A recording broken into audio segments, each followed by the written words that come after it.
Bueno, vamos a empezar este taller de evangelización que espero que sea de utilidad y que el Señor lo pueda utilizar y que no se aburran mucho con él y les resulte práctico. Entonces, antes de empezar, por favor, ¿alguien nos puede guiar en oración? Padre Santo, te damos gracias por este día sábado que nos regala, Señor. Gracias porque tenemos la oportunidad de aprender, Señor, en este taller sobre cómo presentar, Señor, el Evangelio que tú nos has encomendado, que lleguemos a la nación. Padre, que podamos retener, Señor, todos estos conocimientos y aplicarlos, Señor, como buenos cristianos. Te lo pedimos, Señor, en el nombre de Jesús. Amén. Amén. Bueno, vamos a empezar este taller y les voy a contar más o menos cómo va a ser la estructura para que lo vayan viendo. Primero, va a tener dos partes. En la primera vamos a ver cómo evangelizar, pero insistiendo sobre todo en el mensaje, en la actitud, en el comportamiento que tienen ustedes que guardar. Y ahí vamos a ver 7 principios de evangelización. En la segunda parte vamos a ver cómo evangelizar de una manera más práctica, y ahí espero que todos ustedes colaboren conmigo. De manera que vamos a intentar ir en esa dirección y, por supuesto, cuando acabe la exposición tendremos tiempo para preguntas. Es decir, cualquier cosa que quieran preguntar lo vamos a ver. Primero, tengo que decirles, porque supongo que esto es lo que llaman de formación profesional, lo que es un defecto profesional, tengo que decirles que mucho de lo que les cuentan sobre evangelización no es cierto. Supongo que este es el problema del trabajo que uno tiene en la radio y en la televisión, que intenta ver lo que es cierto, lo que no es cierto, lo que les cuentan y no se corresponde con la verdad, y lo que realmente es la verdad. Entonces, tengo que decirles de entrada que mucho de lo que se presenta como estrategias de evangelización, resultados de evangelización y qué bien lo hacemos en evangelización es absolutamente falso. Entre el 80 y el 90% de la gente que toma decisiones en esfuerzos evangelísticos, no les digo de los que acuden, de los que alcanzan, etcétera, no, los que en un momento determinado toman una decisión, entre el 80 y el 90% no permanece. Es decir, en algún momento se sintieron emocionados para tomar una decisión, la tomaron, entre el 80 y el 90% desaparece, además en un plazo muy breve, de manera que algo se está haciendo mal. En un estudio, por citarles cifras bastante claras, en un estudio que llevó a cabo hace muy poquitos años una de las denominaciones más importantes de los Estados Unidos, no me atrevo a decir que sea la más importante, pero con seguridad está entre las 3-4 más importantes de este país, llegaron a la conclusión de que durante el año anterior al estudio habían tenido 294.000 decisiones. Es una cifra muy alta, casi 300.000 personas supuestamente se convirtieron, supuestamente aceptaron a Jesús. De esas 294.000 solo permanecieron 14.000. Es decir, de un total de 294.000, 280.000 se desvanecieron. De manera que yo comprendo que hay gente que se siente admirada porque hay campañas evangelísticas en las que supuestamente hay mucha gente que se convierte, toma decisiones, pasa al frente, etcétera. No queda casi nada de esto. Eso no se lo van a contar, sobre todo los que viven de este tipo de tinglados, pero esa es una realidad. Y cuando en el seno de una denominación deciden ver exactamente cómo está funcionando, porque claro, en un momento determinado se supone que casi 300.000 personas en Estados Unidos, es muchísima gente, aceptaron al Señor, al final quedaban 14.000. Vamos a ver en el curso de los próximos minutos por qué es esto que se está haciendo mal y qué es lo que deberíamos hacer bien. Y vamos a ver 7 principios de evangelización que a mi juicio son absolutamente indispensables. Primer principio: evangelizar es predicar a Cristo crucificado. Si me acompañan a la primera carta a los Corintios, capítulo 1, y versículos 22 al 24, dice así, 1 Corintios 1, 22 en adelante: porque los judíos piden señales y los griegos buscan sabiduría, pero nosotros predicamos a Cristo crucificado, para los judíos ciertamente tropezadero y para los gentiles locura. Mas para los llamados, así judíos como griegos, Cristo, poder de Dios y sabiduría de Dios. La primera afirmación de Pablo es muy clara. ¿Qué es lo que nosotros predicamos? Nosotros predicamos a Cristo crucificado y sabemos que ese mensaje no es un mensaje popular. A los judíos los saca de quicio. La idea de que en un momento determinado sea un personaje crucificado, el Mesías, en vez de ser el Mesías que ellos han esperado, dando leña, aplastando a los gentiles, colocándolos como el pueblo superior sobre otros, es algo que los pone enfermos. Y para los griegos, bueno, para los griegos, como sea el Mesías, les trae sin cuidado, les parece una estupidez y punto. Que alguien que ha acabado en una cruz, condenado como un delincuente común, pueda ser la vía de salvación para la gente, es que eso les parece una estupidez y punto final. O sea, ni Mesías ni no Mesías, eso es una estupidez. Pero nosotros, a pesar de eso, a quien predicamos es a Cristo y además a Cristo crucificado. Ese es el mensaje que comunicamos. Vamos a ver lo que esto significa y es tremendamente importante. Ahora, de entrada, nosotros no estamos predicando un mensaje distinto para cada persona a la que nos dirigimos. Vivimos en una época, yo nací y crecí en una época en que había una Biblia, punto. Podía haber distintas traducciones, etcétera, pero había una Biblia. Hemos llegado a una época en que hay Biblias de mujeres, Biblias de hombres, Biblias de adolescentes. Dentro de nada va a haber una Biblia para calvos, para melenudos, para gordos, para flacos, para bajos, para altos. Esto es una estupidez. Pero forma parte de esa idea que tenemos de añadir cosas a ver si efectivamente funciona más. Hace 13, 14 años, en un congreso de evangelización que tuvo lugar en Madrid, en España, me invitaron para tener una ponencia sobre cómo compartir el evangelio con los políticos.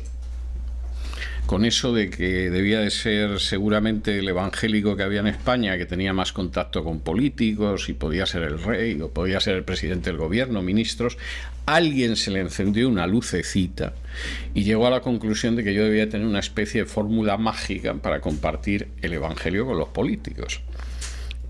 Eso, con todos los respetos, es una estupidez. Y recuerdo que yo empecé mi ponencia diciendo que no hay una manera especial de evangelizar a los políticos, que el mensaje del evangelio es el mismo para todos y que da lo mismo que seas un senador que un carpintero. El mensaje es que estás perdido, que te vas a perder por toda la eternidad y que el único camino de salvación es que aceptes mediante la fe el sacrificio de Cristo en la cruz y no hay más. Y pretender que ese mensaje es distinto para los políticos o para los hombres de negocios o para los maestros de escuela es un disparate.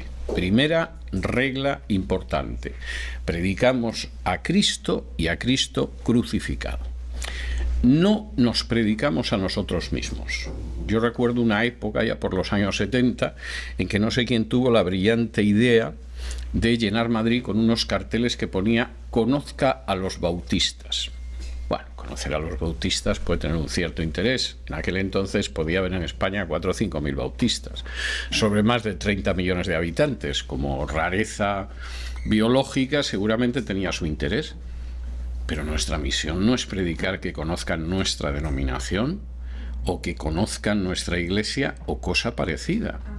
El primer aspecto es que predicamos a Cristo y a Cristo crucificado, no a Cristo como un maestro de moral, aunque lo sea también, no a Cristo como un ejemplo de lo que hay que hacer, aunque también lo hacemos, sino a Cristo crucificado.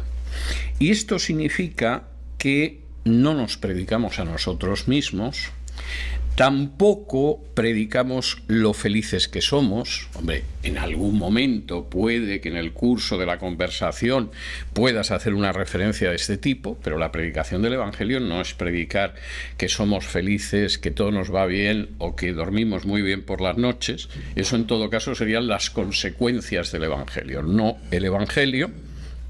Y desde luego no es decir a la gente que va a ser feliz y va a tener paz si de pronto decide convertirse en un miembro de la Iglesia. De manera que lo primero es que el mensaje del Evangelio, evangelizar, es predicar a Cristo y a Cristo crucificado. Segundo aspecto importante, segundo principio.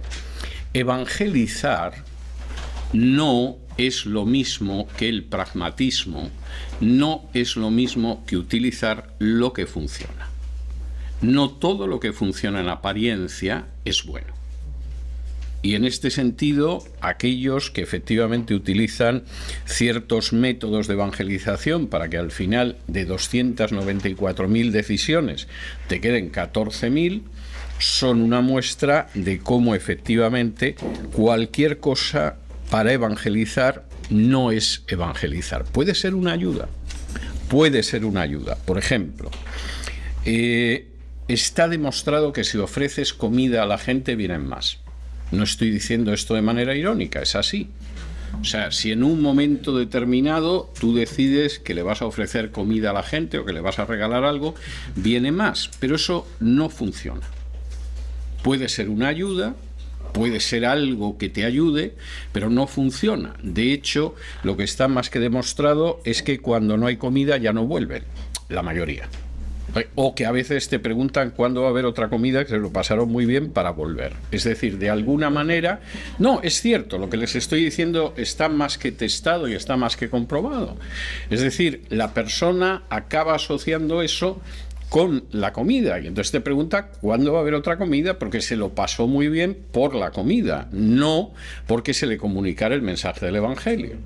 Entonces podemos utilizar muchísimas cosas para acercar a la persona al Evangelio, pero no podemos confundir eso con qué es evangelizar. O sea, esto es como si de pronto subieras a un amigo tuyo a tu automóvil, lo llevas hasta el cine y cuando llega al cine lo dejas en la puerta y no entráis.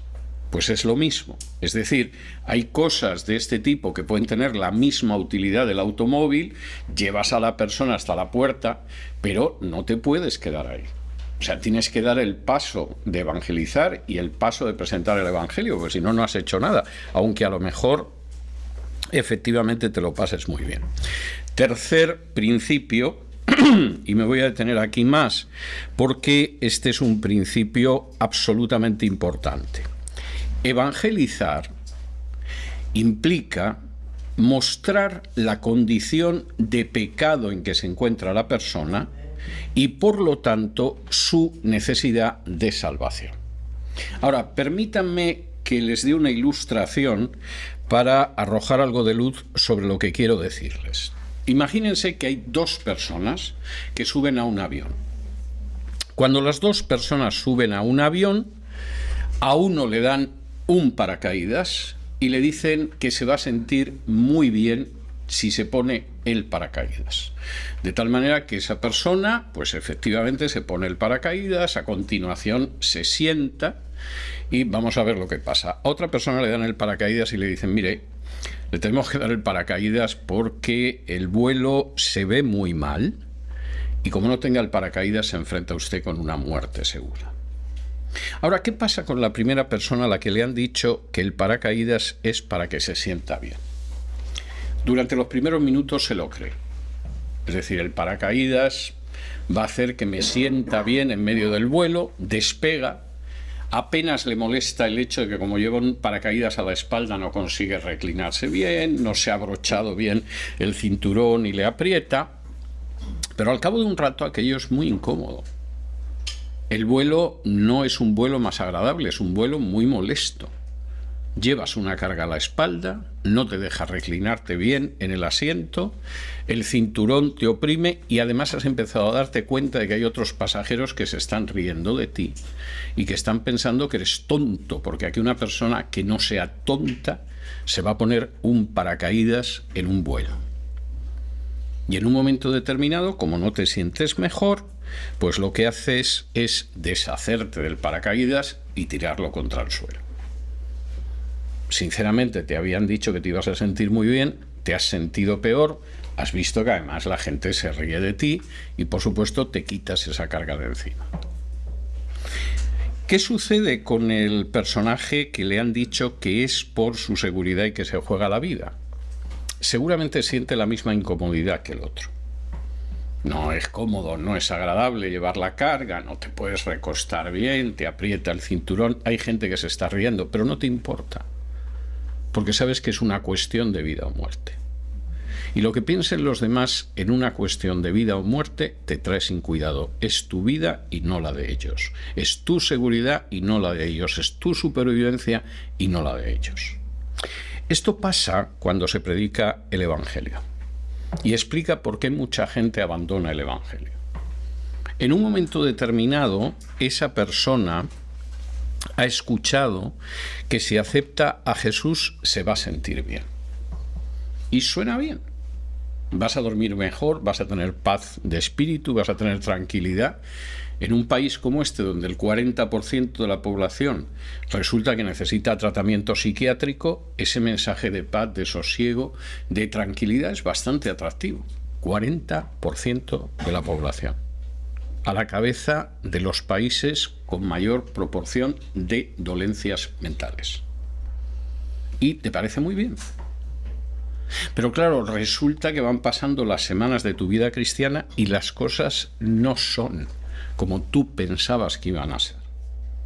No es seguro que te sientas tan bien. Es más, a lo mejor has tenido que hacer cambios de vida que no eran tan fáciles.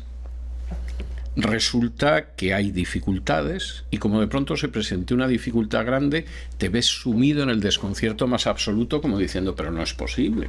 Esto no fue lo que me prometieron. Se supone que el simple hecho de ser cristiano iba a hacer que me sintiera bien, pero me vienen unas dificultades tremendas. No estoy nada seguro de que las dificultades que tengo ahora son menores que si no fuera cristiano. Y además he notado que hay gente que se ríe de mí. Y dice, pues este bobo, pero anda que no hay cosas más entretenidas que ser cristiano, y tú eres cristiano.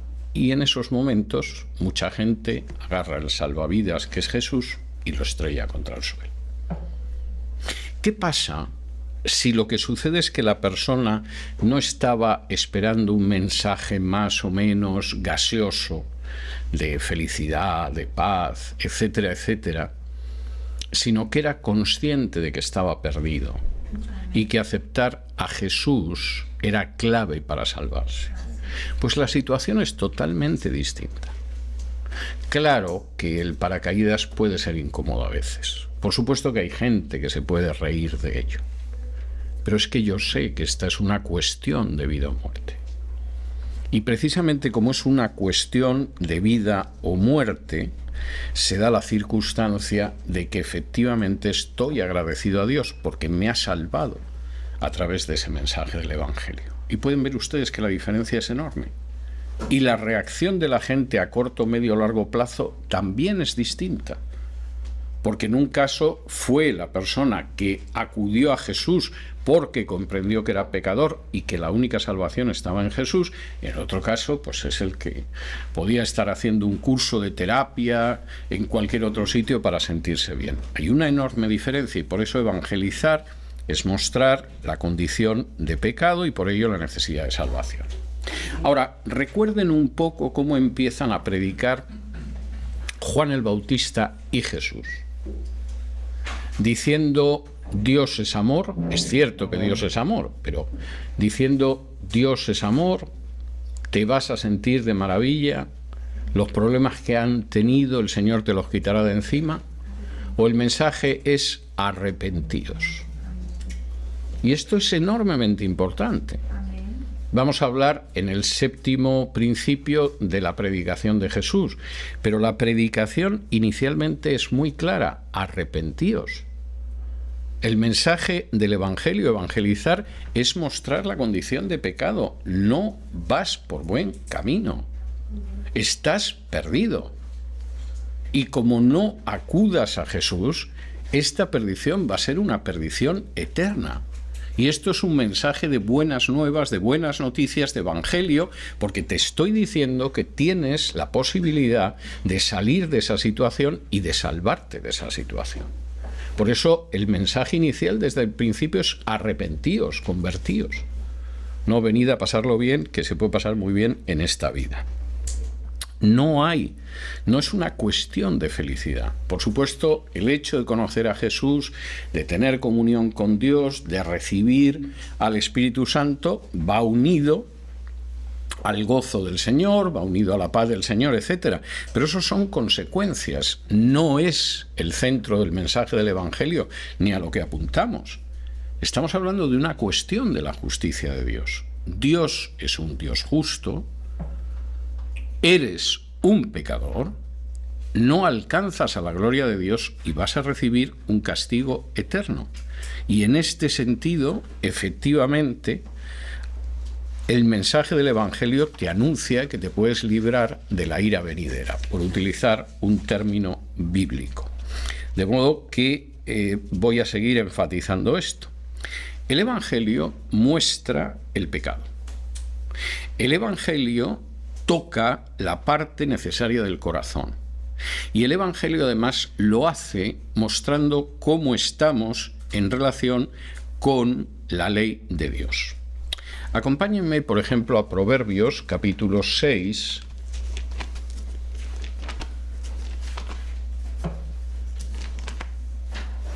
Proverbios, capítulo 6 y versículo 23. Dice, Proverbios 6:23, porque el mandamiento es lámpara y la enseñanza es luz y camino de vida, las reprensiones que te instruyen. Ahora, ¿por qué el mandamiento es lámpara? ¿Por qué habla de luz? No está diciendo que el mandamiento te vaya a salvar. La salvación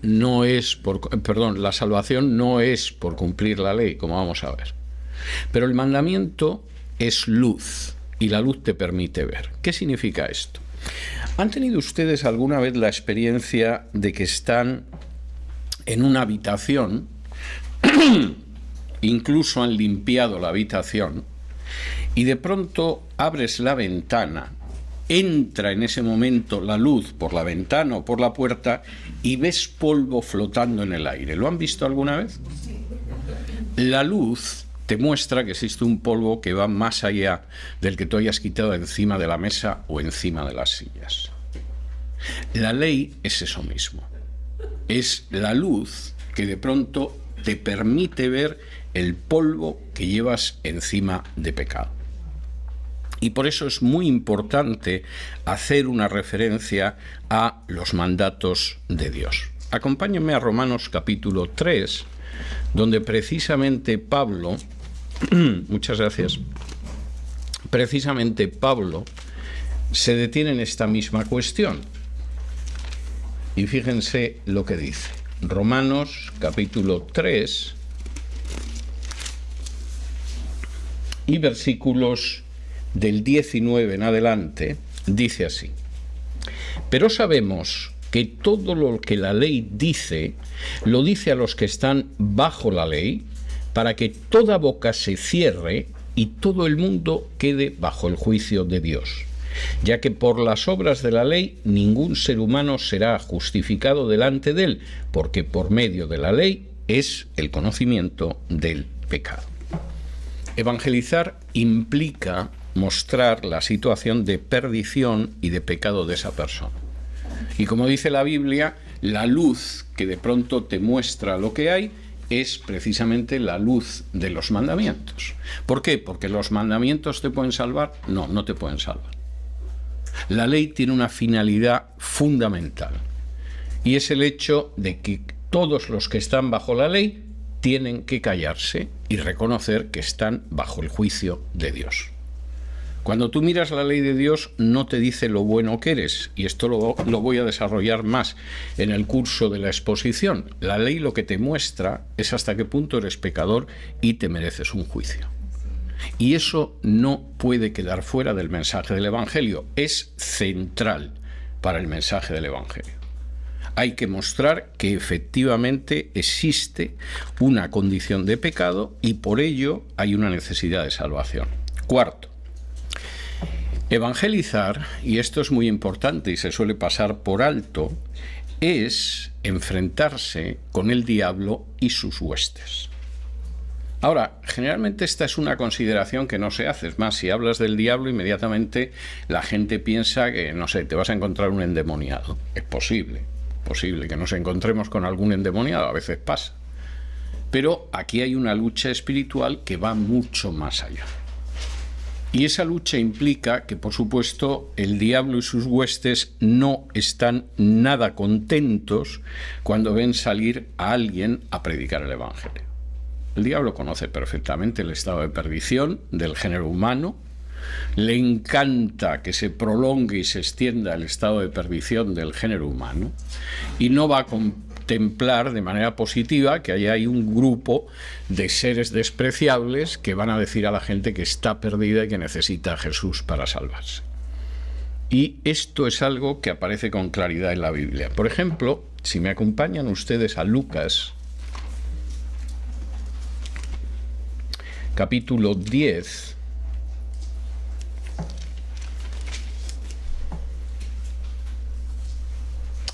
y versículos del 17 al 20, fíjense en la afirmación porque es muy interesante. Dice así. Vamos a leer mejor desde el 13. Jesús está hablando del final de su misión en Galilea. Hay gente que ha actuado de manera incrédula y entonces Jesús dice en Lucas 10, versículos del 13 en adelante: «Ay de ti, Corazín, ay de ti, Betsaida, que si en Tiro y en Sidón se hubieran hecho los milagros que se han hecho en vosotras, tiempo a que sentados en cilicio y ceniza se habrían arrepentido». La finalidad de los milagros, aparte de mostrar la compasión de Jesús y el amor de Dios, es llevar a la gente al arrepentimiento. Ay de ti, Corazín, y ay de ti, Betsaida, porque hay gente que siendo pagana, si hubieran visto eso, se habrían arrepentido, que es lo que pretende el Evangelio. Por tanto, en el juicio será más tolerable el castigo para Tiro y Sidón que para vosotras, y tú, Capernaum, que hasta los cielos eres levantada, hasta el Hades serás abatida. El que a vosotros oye, a mí me oye, y el que a vosotros desecha, a mí me desecha, y el que me desecha a mí, desecha al que me envió. Volvieron los 70 con gozo, diciendo: Señor, aún los demonios se nos sujetan en tu nombre. Y les dijo: Yo veía a Satanás caer del cielo como un rayo. He aquí os doy potestad de hollar serpientes y escorpiones y sobre toda fuerza del enemigo, y nada os dañará. Pero no os regocijéis de que los espíritus se os sujetan, sino regocijaos de que vuestros nombres están escritos en los cielos. Los 70 vuelven de una misión de evangelización y están absolutamente pasmados de que ni siquiera los demonios han podido resistirse a esa evangelización. Y el mensaje de Jesús es clarísimo. Claro, yo he visto cómo Satanás cae del cielo como un rayo. Hay gente que dedica bastante tiempo a pensar en cuándo se produce la caída de Satanás, etcétera, etcétera, pero curiosamente Jesús habla de que esa caída aparece cuando la gente que está a sus órdenes empieza a predicar el Evangelio.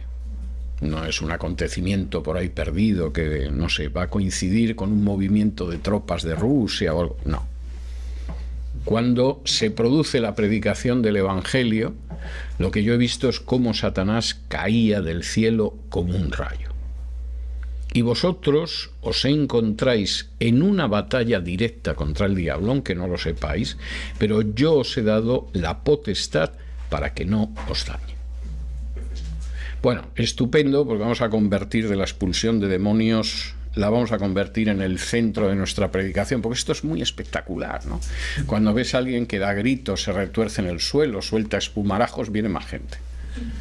Y Jesús dice, no, yo os voy a dar la fuerza para enfrentaros con ello, pero no os alegréis por eso, es una parte normal de la predicación del Evangelio.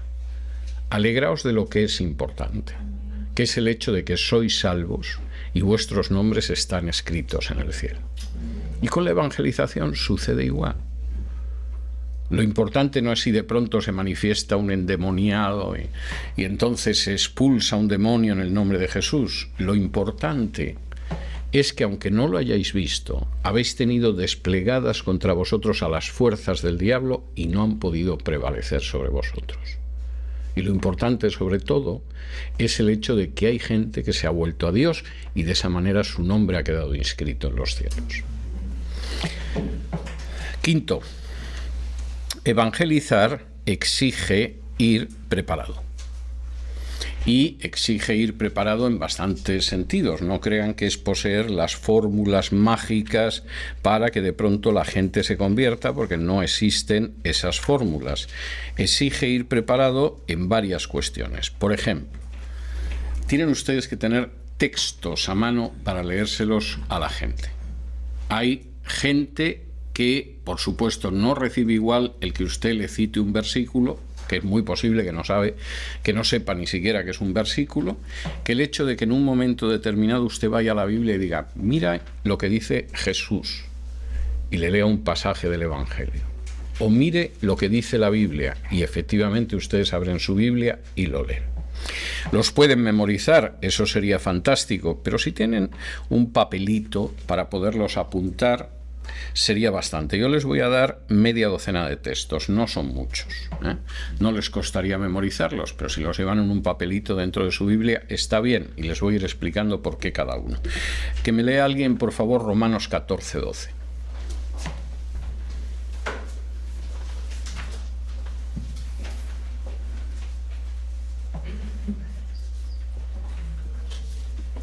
No todos a la vez, por favor, no. 14:12, sí. De manera que cada uno de nosotros dará a Dios cuenta de sí. Exactamente. Fíjense en esta afirmación, porque es muy importante. Luego desarrollaré más por qué. Pero de pronto a esa persona la enfrentas con un hecho claro. ¿Sabe usted lo que dice la Biblia de lo que va a pasar con cada uno de nosotros, incluido usted? La Biblia dice que cada uno de nosotros dará cuenta a Dios por lo que ha hecho.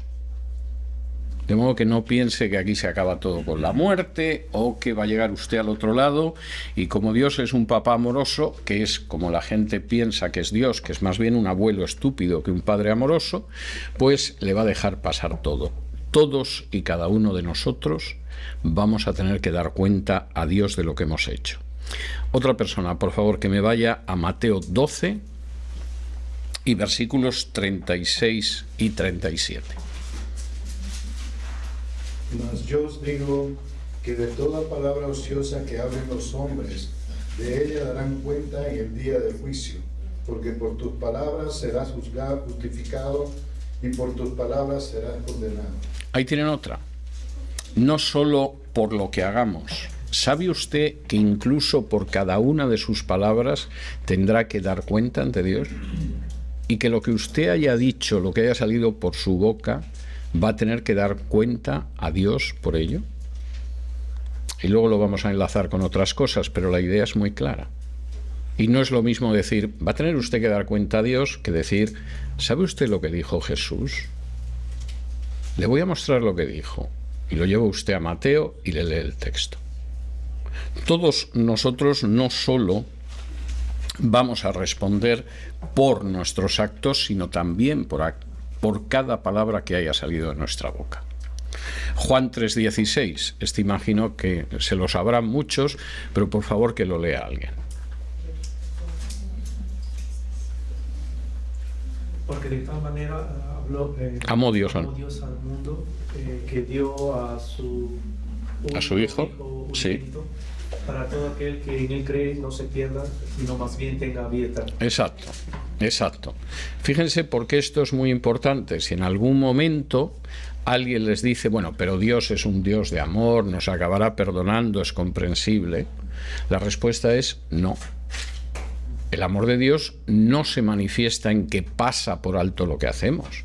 El amor de Dios no se manifiesta en que no tiene en cuenta el pecado. El amor de Dios no se manifiesta en que Dios deja de ser justo. El amor de Dios se manifiesta en que envió a su Hijo para que tenga vida eterna aquel que crea en Él. ¿Usted cree en Jesús? ¿Ha reconocido sus pecados? ¿Se ha vuelto a Él? Porque si no es así, no puede tener vida eterna. Vamos a ver, otro que lea, por favor, Juan 5, 24.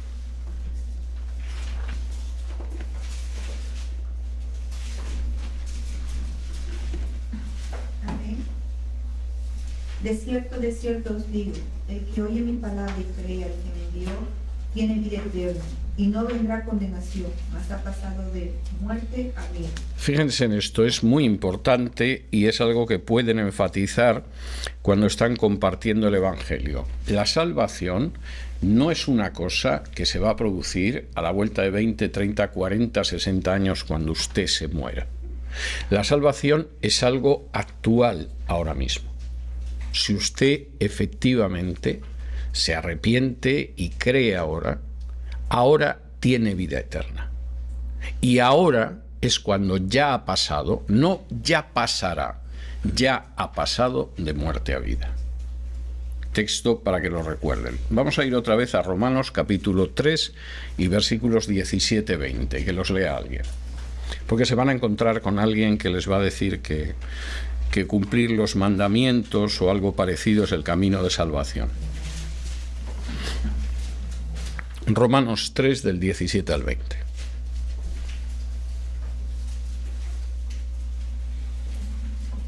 Y no conocieron camino de paz.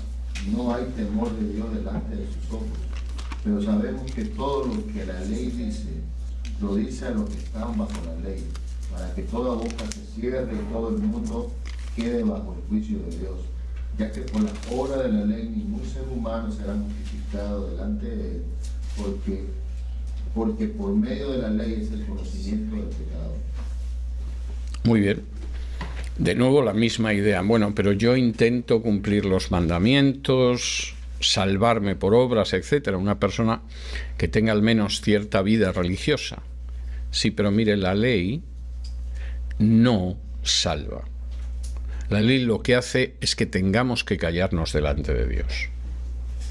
¿Usted ha mentido alguna vez? Y a ver quién es el que dice que no. ¿Usted ha robado alguna vez, aunque sea alguna cosa pequeña? ¿Alguna vez ha deseado a una mujer que no era su esposa? Porque Jesús dice que cuando deseas a una mujer que no es tu esposa, has cometido adulterio en tu corazón. Usted me dice que ha mentido alguna vez. ¿Cómo se llama la gente que miente? Mentiroso. Usted me dice que alguna vez ha robado. Una vez me llevé una gorra de una tienda, era muy bonita, era muy joven además, en fin. ¿Cómo se llama a la gente que roba? Ladrón. ¿Y cómo se llama a la gente que comete adulterio?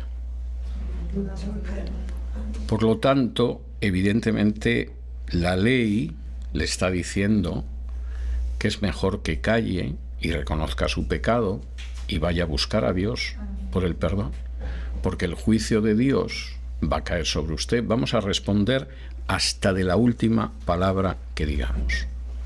Vamos a ver un último texto útil para compartir. Gálatas 2 y versículo 16. Gálatas 2:16. Sabiendo que el hombre no es justificado por las obras de la ley, sino por la fe de Jesucristo, nosotros también hemos creído en Jesucristo, para ser justificado por la fe de Cristo y no por las obras de la ley, por cuanto por las obras de la ley nadie será justificado. Es bastante claro. Si alguien en algún momento les dice que, bueno, cumple los mandamientos, es bueno, acude a la iglesia, cualquiera de estas cosas, la idea es, mire, no, la justificación no la obtenemos por obras, es mediante la fe en el sacrificio de Cristo. Ahora, para ir preparados, aparte de tener los textos a mano, yo les sugeriría 3 cosas más que creo que les pueden venir muy bien. La primera, familiarícense con algún libro de la Biblia que les ayude a presentar estos argumentos. Los libros ideales son Romanos, Gálatas, pero por ejemplo Juan. Un evangelio de Juan bien conocido, no se pueden hacer idea ustedes de la cantidad de preguntas que soluciona.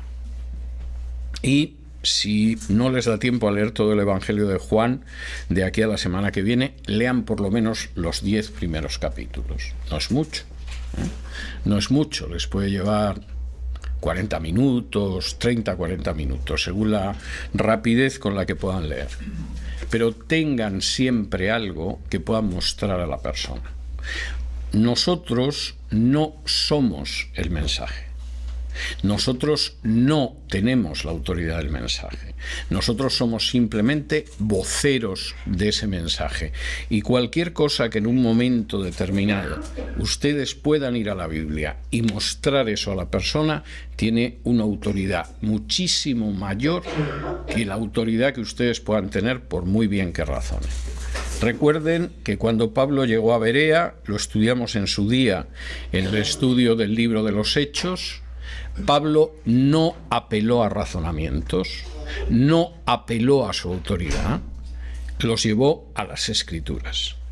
Y eso es enormemente importante y no pueden llevar a nadie a las Escrituras si no conocen ustedes un mínimo de Escrituras, es de sentido común. De manera que eso es algo que tienen que tener presente. Tengan también presente que dentro de la preparación para evangelizar está la oración. Y en este sentido, efectivamente, la oración debería de formar parte, por supuesto, de nuestra vida cotidiana, pero la oración debería de formar parte, desde luego clarísima, antes de salir a un esfuerzo evangelístico. Vamos a estar orando los próximos días para cuando salgamos a la calle. Y de manera específica por eso. No dejen ustedes de orar por sus familias, por los hermanos del consejo, por la iglesia, por el trabajo, por la salud, sigan haciéndolo. Pero oren también de una manera específica por ese esfuerzo evangelístico. Y finalmente, dentro de este quinto principio, si alguno considera que sería útil para él, aparte de orar y estudiar estos pasajes de la Biblia, ayunar, que lo haga. Que lo haga. Sexto, y esto es muy importante, evangelizar exige perseverancia. Es decir, evangelizar no puede ser en un momento determinado que acometemos un esfuerzo evangelístico y luego pues, nos olvidamos de eso hasta el año que viene o hasta dentro de 6 o 7 meses. Es un trabajo de perseverancia. Por favor, si alguien quiere leer 1 Corintios, capítulo 3, y versículos del 6 al 9. Amén. Yo planté, Apolo regó, pero el crecimiento lo ha dado Dios. Así que ni el que planta es algo, ni el que riega, sino Dios, que da el crecimiento. Y el que planta y el que riega son una misma cosa, aunque cada uno recibirá su recompensa conforme a su labor. Porque nosotros somos colaboradores de Dios, y vosotros sois labranza de Dios, edificio de Dios. Bien, esto es muy importante. Fíjense en el principio. Aquí esto no es un mérito nuestro, ni esperamos recoger inmediatamente. Pablo está hablando a los corintios y dice, bueno, ¿quién arrojó la semilla? Yo. Yo fui el primero que llegó aquí a Corinto y predicó el Evangelio. Pero ¿quién regó esa semilla? Apolos, que vino después. ¿Y quién ha hecho que esa semilla crezca? Ha sido Dios. Hay todo un tiempo de perseverancia. A veces sembramos la semilla y no sabemos cuándo vamos a recoger, y a veces además el fruto lo recogen otros, lo cual es fantástico. Hay gente que se siente muy mal, supongo que porque hay algo de vanidad y le gustaría ser él el que lo recogiera, pero es que esta es la obra de Dios, no es nuestra obra. Nosotros tenemos que arrojar la semilla, tenemos que sembrar. Es muy posible que haya otra gente que riegue y finalmente esto es una obra de Dios.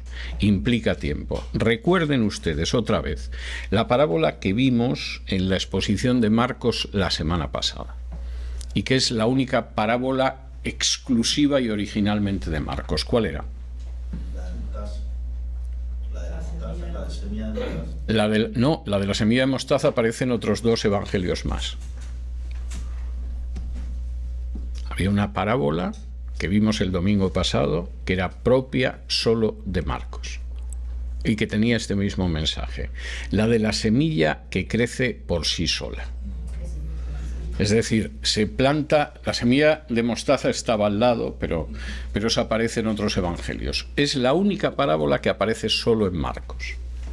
¿Y qué dice? Que tú lanzas la semilla y no tienes que estar tirando del brote a ver si aquello sale, lo arrancarías, lo desarraigarías, sino que la semilla va creciendo sola, sea de día, sea de noche, la semilla crece. Y al final acaba dando fruto. Y eso es lo que pasa con la labor de sembrar el Evangelio. Hay que tener una perseverancia y que saber esperar. Y el problema es que a veces la gente no quiere esperar porque se siente mal si no encuentra ese resultado. Se le olvida que la obra es una obra del Señor y que el Señor la hace crecer. Y por el contrario se desanima si lo que ha hecho inmediatamente no tiene recompensa. Es posible que la recompensa la vayas a recibir en el otro mundo y no en este. Porque el Señor no va a olvidar en absoluto la semilla que tú has plantado. Pero lo importante no es lo que tú puedas recoger. Lo importante es lo que tú puedas sembrar. Y el Señor se ocupará de que haya quien riegue y que finalmente todo crezca. 7. Para evangelizar hay que seguir el modelo de Jesús. Y el modelo de Jesús es muy claro, pero no es exactamente muchas de las predicaciones que escuchamos. Yo hay predicaciones que me deja pasmado realmente cómo la gente escucha eso y no reacciona, pues no tienen nada de bíblico. Les voy a enseñar 2 ejemplos de una evangelización personal de Jesús con 2 personas. No se parece mucho a lo que estamos acostumbrados a oír, pero fíjense los principios que sigue Jesús. El primero está en Marcos, capítulo 10.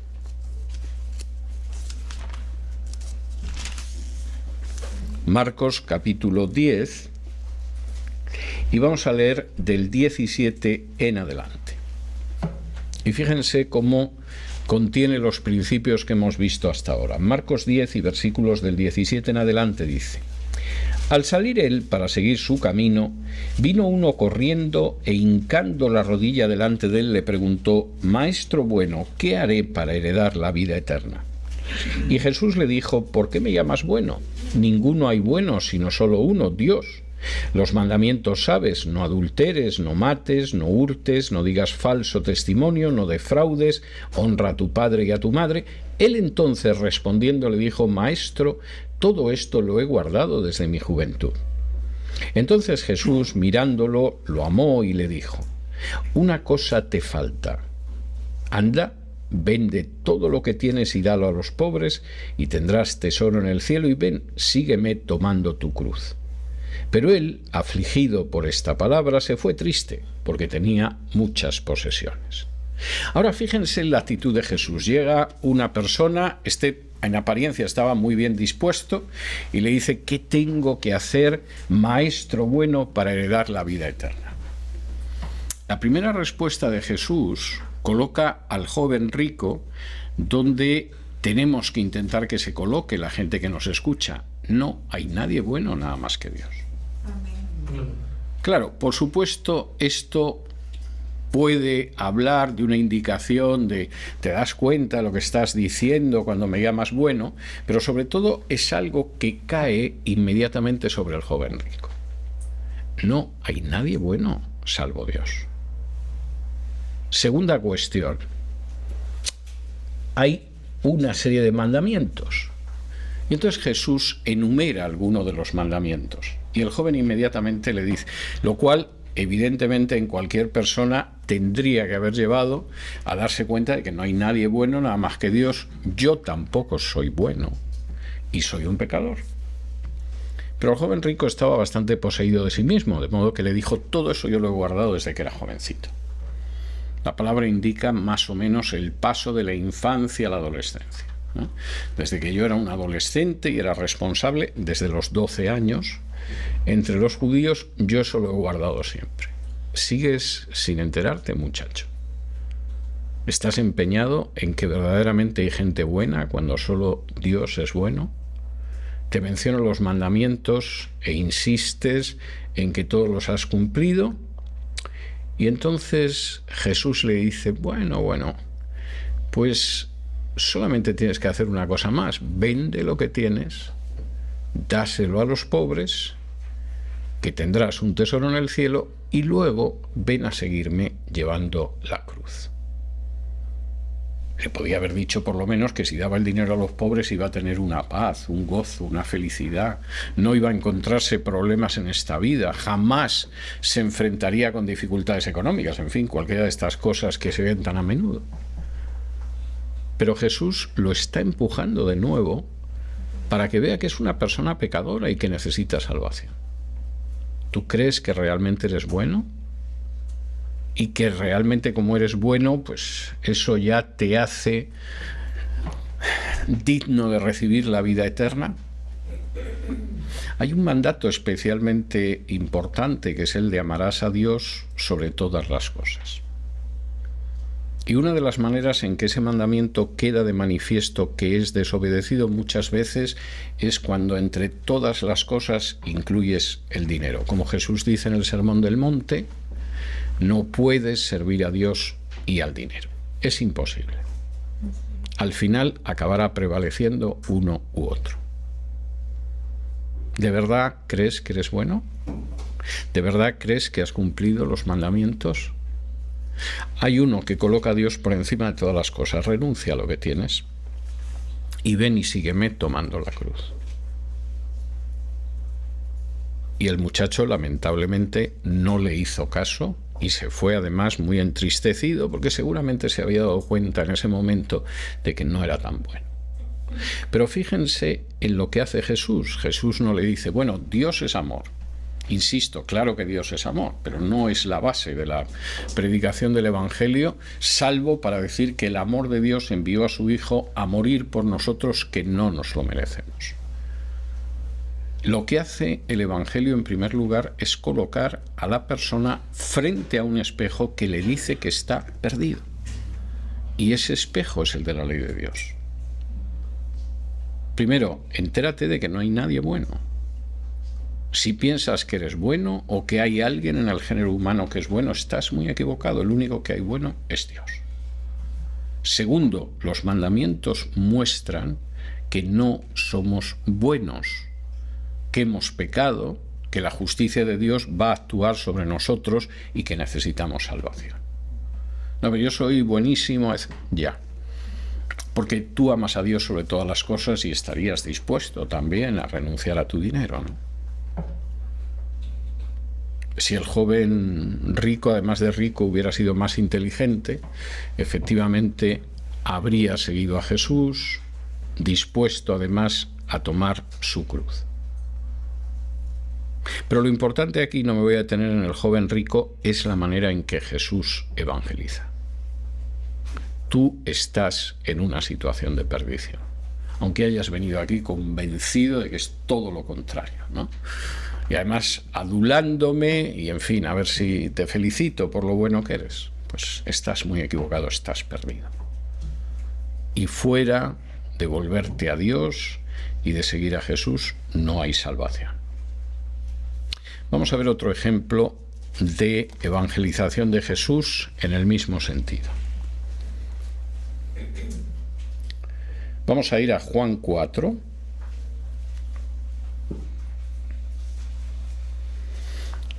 Y vamos a leer desde el versículo 1 y verán que el método de Jesús es el mismo. Juan 4, del 1 en adelante. Cuando pues el Señor entendió que los fariseos habían oído decir Jesús hace y bautiza más discípulos que Juan, aunque Jesús no bautizaba, sino sus discípulos, salió de Judea y se fue otra vez a Galilea. Y le era necesario pasar por Samaria. Vino pues a una ciudad de Samaria llamada Sicar, junto a la heredad que Jacob dio a su hijo José, y estaba allí el pozo de Jacob. Entonces Jesús, cansado del camino, se sentó así junto al pozo. Era como la hora sexta, es decir, las 12 del mediodía. Vino una mujer de Samaria a sacar agua y Jesús le dijo: «Dame de beber», pues sus discípulos habían ido a la ciudad a comprar de comer. La mujer samaritana le dijo: «¿Cómo tú, siendo judío, me pides a mí de beber, que soy mujer samaritana? Porque judíos y samaritanos no se tratan entre sí». Respondió Jesús y le dijo: «Si conocieras el don de Dios y quién es el que te dice dame de beber, tú le pedirías y él te daría agua viva». La mujer le dijo: «Señor, no tienes con qué sacarla y el pozo es hondo. ¿De dónde pues tienes el agua viva? ¿Acaso eres tú mayor que nuestro padre Jacob, que nos dio este pozo del cual bebieron él, sus hijos y sus ganados?» Respondió Jesús y le dijo: «Cualquiera que bebiere de este agua volverá a tener sed, mas el que bebiere del agua que yo le daré no tendrá sed jamás, sino que el agua que yo le daré será en él una fuente de agua que salte para vida eterna». La mujer le dijo: «Señor, dame esa agua para que no tenga yo sed ni venga aquí a sacarla». Jesús le dijo: «Ve, llama a tu marido y ven acá». Respondió la mujer y dijo: «No tengo marido». Jesús le dijo: «Bien has dicho, no tengo marido, porque 5 maridos has tenido y el que ahora tienes no es tu marido. Esto has dicho con verdad». Le dijo la mujer: «Señor, me parece que tú eres profeta».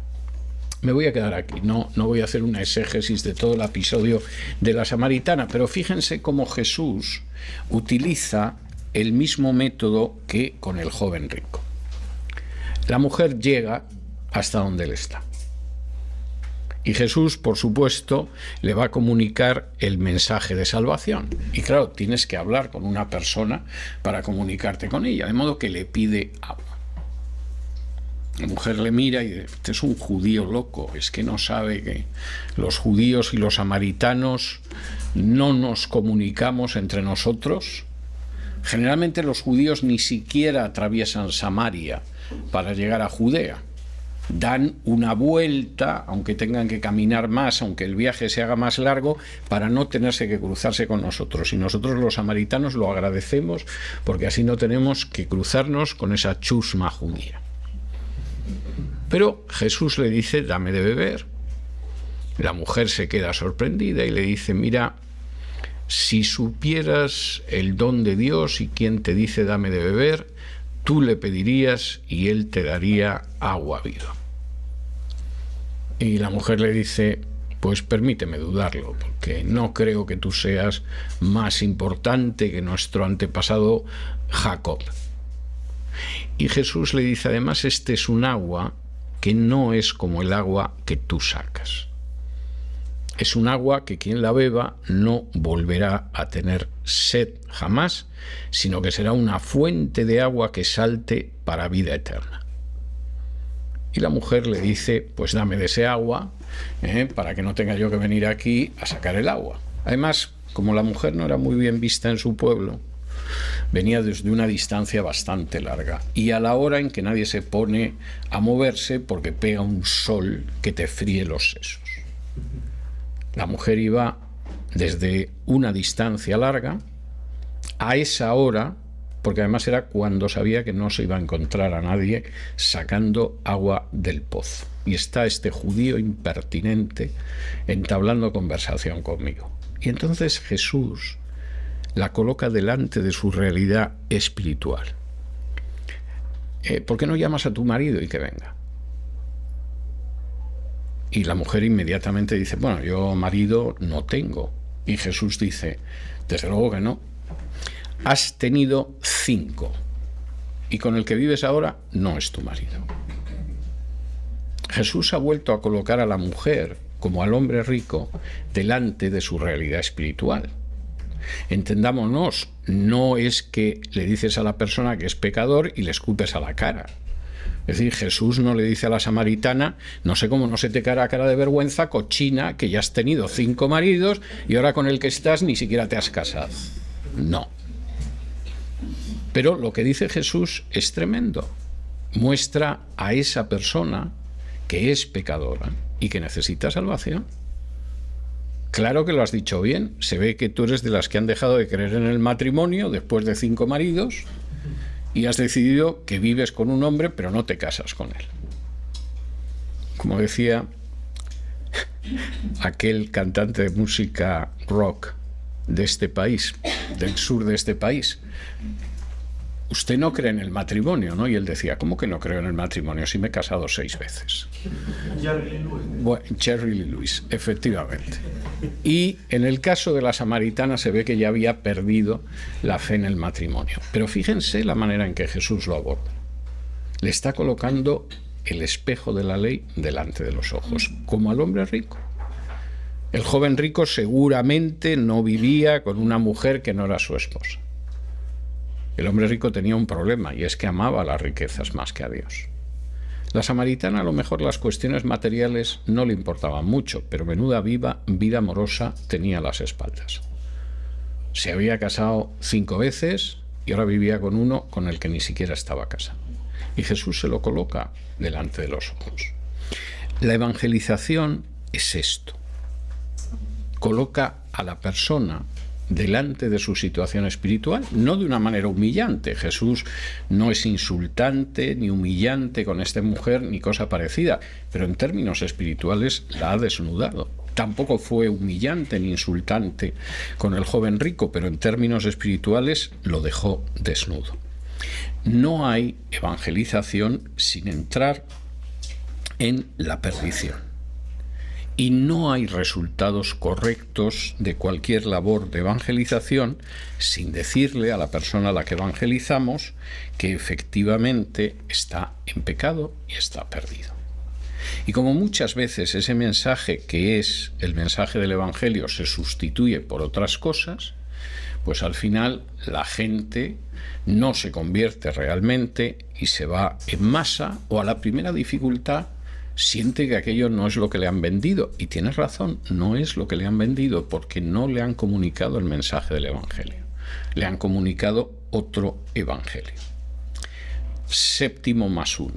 Hay un 7º principio más 1 más. 7 más 1, con lo cual voy a acabar la primera parte de esta exposición. El Espíritu Santo es el que va a poner palabras en nuestra boca. Ahora, por supuesto, tienen ustedes que tener en cuenta que sería muy bueno que sepan unos textos, por lo menos para enseñar a la gente, que tienen que ir en la dirección de mostrar a esa persona que está en necesidad de salvación.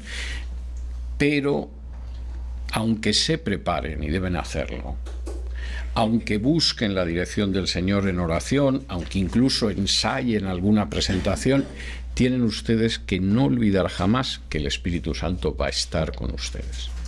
Y nos va a respaldar, y nos va a apoyar, y nos va a fortalecer, y nos va a indicar. Si me acompañan a Lucas, capítulo 12, y versículos 11 y 12, dice así, en Lucas 12 y versículos 11 y 12. Cuando os trajeren a las sinagogas y ante los magistrados y las autoridades, no os preocupéis por cómo o qué habréis de responder o qué habréis de decir, porque el Espíritu Santo os enseñará en la misma hora lo que debáis decir. No nos sintamos angustiados, acongojados, aterrados incluso por lo que vamos a decir o cómo lo vamos a decir. Pongámonos en las manos del Señor, porque el Espíritu nos va a guiar hacia lo que tenemos que decir. Les voy a contar una historia de hace mucho tiempo, de hace casi 50 años, sobre una persona por la que les pedí oración hace unas semanas, porque había sufrido un contratiempo muy grave de salud. Cuando yo era extraordinariamente jovencito, porque hace casi 50 años era muy jovencito, y tenía un enorme celo por compartir el Evangelio a otras personas, y además había salido de los Testigos de Jehová, con lo cual casi los olfateaba y caía sobre ellos. Un día me llamó una señora que había sido testigo de Jehová, a la que yo había predicado el Evangelio y que se había convertido. Y entonces me llamó por teléfono y me dijo que la chica que iba como peluquera a su casa estaba estudiando con los Testigos de Jehová y que me agradecería mucho que me hiciera el encontradizo, apareciera por su casa y entonces hablara con esta chica sobre el Evangelio. No me lo tuvo que decir 2 veces, o sea, inmediatamente yo ya tenía claro cuándo iba a decir a esta muchacha que estuviera en su casa y yo iba a estar a esa hora, y llegué. Y intenté colocar el mensaje que a mí me parecía que podía causar más impacto en esta persona, ¿no? La podía sacar de la secta y la podía llevar a los brazos del Señor. Pero cuando estaba hablando con esta persona, de pronto experimenté una situación espiritual muy curiosa. Era como si todo lo que yo decía a esa muchacha chocara con una pared y rebotara. Es más, mira que me estaba yo esforzando por expresar las cosas con la mayor claridad. Bueno, pues la chica es que no me entendía. O sea, parecía que ahí se había levantado un muro y que no había forma de traspasar el muro, y lo que yo lanzaba rebotaba como si tuviera una pelota en la mano y estuviera jugando a pelota a mano, claro. Lanzaba el mensaje, volvía, y la chica no entendía nada. Yo hubo un momento que pensé, qué pena de chica, lo guapa que es y lo tonta, porque es que es incapaz de entender las cosas más sencillas. Yo pienso estas cosas y no lo oculto, ¿no? De manera que a veces, pues efectivamente tengo una persona delante y digo, ¿cómo puede ser que sea tan bruta? ¿O cómo puede ser que pretenda engañarme? Me debe de ver con más cara de tonto de la que tengo. Y no tengo ningún problema en pensar ese tipo de cosas. Procuro limitarme a la hora de decirlo, pero lo pienso. Y en aquel momento yo veía a la chica y yo decía, pues no es posible que no entienda lo que le estoy diciendo, es clarísimo. Y en ese momento sentí en mi interior una voz que me decía, no sigas por ese camino. Háblale de que Dios la ama a pesar de su pecado. Que no era, desde luego, la estrategia evangelística que yo me había pensado, pero empecé a hablar de eso. Y entonces le dice, bueno, a pesar de que todos somos pecadores, Dios nos ama a todos nosotros, su Hijo ha muerto en la cruz por nosotros a pesar de cómo somos. Y de pronto a la chica se le llenaron los ojos de lágrimas. Yo no lo sabía entonces, pero era madre soltera. Y se había negado a abortar y tenía una niña pequeña que vivía con ella, seguía siendo una madre soltera. Pero aquello de que Dios pudiera amarla a pesar del pecado, en ese momento le tocó todo lo que había sido un muro, hasta entonces absolutamente un muro imposible de franquear, imposible de traspasar, desapareció. Y aquello sí que eso tocó su corazón, y recuerdo cómo la cara le cambió, y de ser una cara que decía, no me he enterado de nada, pasó a ser la de una persona conmovida que se le llenaban los ojos de lágrimas. Creo que estuvimos hablando todavía unos minutos. Finalmente me despedí, tanto de ella como de la hermana que me había llamado. Esa noche, debían de ser las 10 de la noche o cosas así, la hermana me llama y me dice, mira, la convencí para que viniera a un culto de la iglesia esta noche.